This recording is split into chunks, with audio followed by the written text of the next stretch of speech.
Good evening. Welcome to South Asia Newsline. I'm Lipakshi Khurana. Here are the top stories we're tracking for you on Tuesday, the 28th of November. Ivanka Trump, Indian Prime Minister Modi inaugurate business summit in southern India.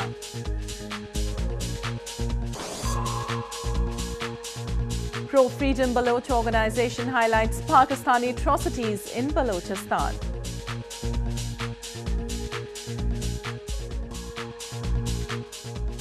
And Catholics in Bangladesh prepare for visit of Pope Francis.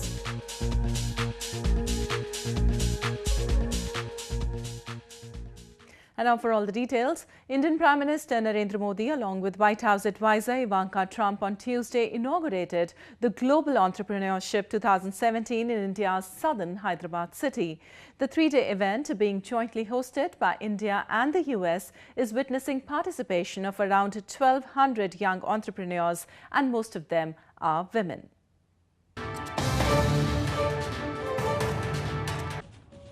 Ivanka Trump, daughter and advisor to US President Donald Trump, on Tuesday inaugurated the Global Entrepreneurship Summit along with Indian Prime Minister Narendra Modi in India's southern Hyderabad city.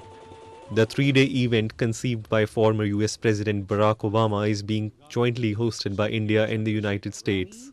The theme of this year's summit is Women First, Prosperity for All, and includes 1,200 young entrepreneurs, and most of them are women. While addressing the event, Ivanka Trump praised Prime Minister Modi's efforts and said, "What you are achieving in India is truly extraordinary." This is the first time India has hosted the Global Entrepreneurship Summit. It is a symbol of the strength and friendship between our two people and the growing economic and security partnership between our two nations. As President Trump said earlier this year, India has a true friend in the White House. Ivanka Trump arrived in India on the invitation of Prime Minister Modi, extended during his trip to the US in June this year. As political and economic ties expand, India has become a major market for the United States, with two-way trade of about $115 billion last year. Miss World 2017 India's Manushi Chillar on Tuesday said education is a powerful tool which has the ability to bring about gender equality and reduce the crime rate against women. The 20-year-old also expressed her wish to provide everyone the basic health and hygiene facilities in her country. India's Manushi Chillar, the newly crowned Miss World, on Tuesday said education is a powerful tool which has the ability to bring about gender equality and reduce the crime rate against women. Addressing a press conference in Indian capital New Delhi, Chillar vouched for education not only in schools and other institutions but also in the families. The 20-year-old also expressed her wish to provide basic health and hygiene facilities to everyone in her country. Of South Africa said that education is the most powerful weapon that you can use to shape the future of a child. So I think through education, not only about schools but in your families, when people do not treat you differently because of your gender, you realize that we're all equal, and that can actually really help prevent a lot of crimes against women. Chillar, who was crowned Miss World 2017 at the pageant held in China's Sanya city last week, arrived to her home country on November 26th. She is the sixth Indian to win the coveted crown. The beauty queen has broken India's 17-year-old dry spell at the coveted pageant. In news from Pakistan, an accountability court on Tuesday adjourned the hearing into 3 corruption references against Pakistan's ousted Premier Nawaz Sharif after he requested the investigators to suspend proceedings. Sharif sought that the proceedings be suspended until the Islamabad High Court announces its verdict in a petition pertaining to the clubbing of the references. On November 23rd, the High Court had reserved its judgment on a petition filed by Sharif. The Accountability Court has been hearing corruption references against Sharif for owning assets beyond known sources of income. The next hearing in the case is scheduled to be held on December 4th. Moving on, pro-freedom Baloch activists across the globe have intensified their peaceful protest against Pakistan in recent months. A mobile awareness campaign has now been launched in London City to highlight the gross human rights violations inflicted upon the Baloch people in southwestern Balochistan province by Pakistani forces.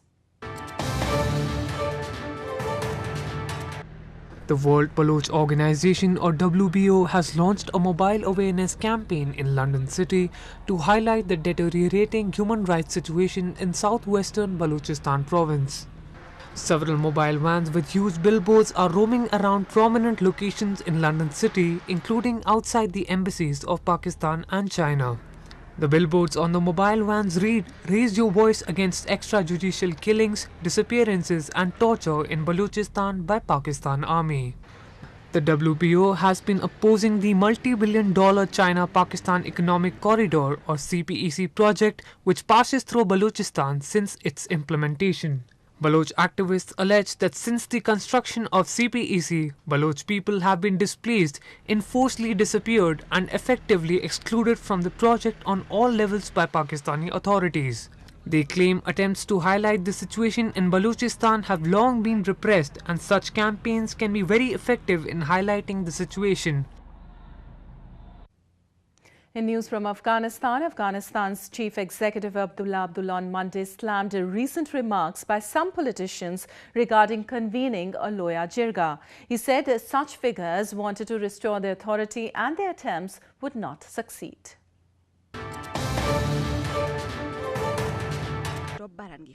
Afghanistan's chief executive Abdullah on Monday strongly criticized Afghan politicians and critics for fueling debate around a Loya Jirga and the establishment of an interim government. He told a meeting of the Council of Ministers that politicians and critics must avoid fueling such debates for political motives. Loya Jirga is a traditional assembly mainly organized to settle national or regional issues. Among those whom Abdullah was referring to was former President Hamid Karzai. Karzai has been a key figure in rallying for a Loya Jirga to what he says would be the best option to overcome the current crisis in the country.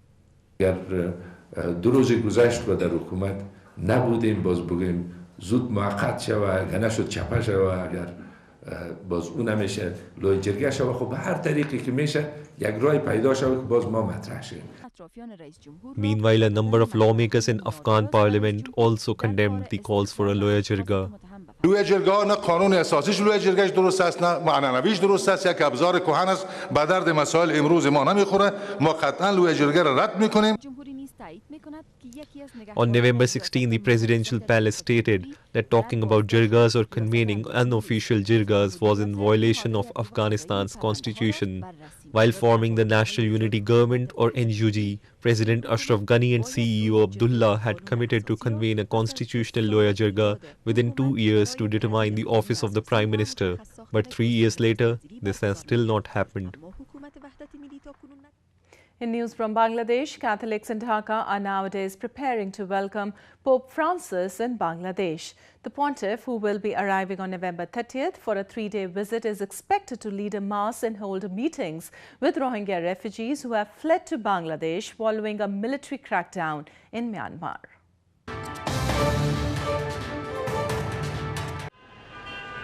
Preparations in Bangladeshi capital Dhaka are underway to welcome Pope Francis, who will be arriving on November 30th for a 3-day visit. The churches and other facilities are being maintained with the construction of stages and spaces where scores of Catholics will converge on the pontiff's visit. During his visit to Bangladesh, Pope Francis is also expected to meet Rohingya refugees who have fled to Bangladesh. Girls of Bottomley Home Orphanage in Dhaka are also preparing songs for the Pope as their special meeting with him is due. আমাদের সত্যি আনন্দের বিষয় যে আমরা আমাদের মতো এতিমরা সুযোগ পাচ্ছি পোপকে দেখার জন্য। আমরা যেহেতু এতিম, আমরা পোপকে আমাদের পিতা বলে জানি, আর আমাদের পোপ হচ্ছেন বিশ্বের খ্রিস্টানদের বড়, তাই আমরা সত্যি অনেক আনন্দিত। এবং Pope Francis on Monday arrived in Myanmar, starting his 3-day visit to the Buddhist majority country. Myanmar has faced global condemnation over its treatment of Rohingya Muslims, with the United Nations accusing it of ethnic cleansing. The pontiff's visit aims to spread the message of peace and love, along with addressing the plight of thousands of Rohingyas. Moving on to news from Nepal, Nepalese Prime Minister Sher Bahadur Deuba has accused the communist parties of trying to impose an authoritarian rule in the country. While addressing a rally, Deuba said democracy would be at risk if a communist rule is established post-elections. Nepalese Prime Minister Sher Bahadur Deuba has accused the communist parties of trying to impose an authoritarian rule in the country. While addressing a poll rally on Monday, Nepali Congress Party President Deuba claimed democracy would be at risk if a communist rule is established. He added the left alliance of the CPN-UML and CPN-Maoist Centre is a threat to democracy and people will be denied freedom of expression and movement under its rule. He promised his government will soon speed up the ongoing development projects in the country.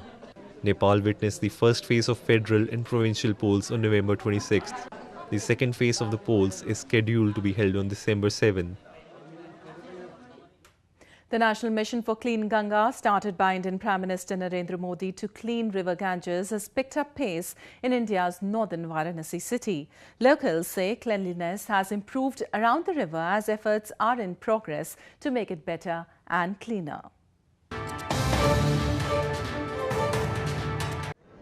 Cleanup initiative has picked up pace at the southernmost bank of India's holy Ganges River in northern Varanasi city. A 6-mile stretch of land between two banks of the river is being refurbished as part of a program by environment experts to clean up the river, which has been contaminated by toxic waste and sewage. The cleanliness around the river, which is considered sacred, has improved and efforts are in progress to make it better and cleaner. Ganga में बहुत सुधार हुआ, माला फूल इत्यादि जो लोग फेंक रहे थे वो सब बंद हो गया। काफी गंगा में सुधार भी आया, घाटों की सफाई भी बहुत बढ़िया ढंग से चल रहा है। Indian Prime Minister Narendra Modi launched Namami Ganga project in 2014 to bring together various efforts for cleaning and conserving the river. The government's National Mission for Clean Ganga endeavours to deploy best available knowledge and resources across the world for the river's rejuvenation. Tourists are flocking to India's northern Jammu and Kashmir province to enjoy autumn season in the valley as fallen maple leaves are covering streets. The tourism industry is gradually picking up in India's northern Jammu and Kashmir province as tourists from across the country have started visiting the valley with the start of autumn season. Dotted with maple trees mainly, Kashmir adores a unique look during the season as the leaves turn golden before they fall. The visitors to Srinagar city's picturesque Mughal gardens, a favourite among tourists, expressed they were enamored by the natural beauty of Kashmir. Autumn का जो colors है, जो palette है वो बहुत ज़्यादा सुंदर है और ये जो चिनार trees है that adds up to it. मतलब जो है जो कोई साल 200 साल जुने 300 साल जुने तो it is very beautiful. So I would suggest this is the best season to visit Kashmir. It feels awesome. People are very, very warm, very welcoming, and everyone is supporting us. Everyone is helping us out. Gardens are very nice. एक अलग नज़ारा देखने को मिलता है जो otherwise आप पूरा सिर्फ ग्रीनरी देखते हो, यहाँ ऐसा लगता है कि ऊपर भी बहार है और नीचे भी बहार है. Kashmir is considered as one of the best tourism destinations in the country, with the hospitality of the valley well known that adds to the popularity of the tourism sector.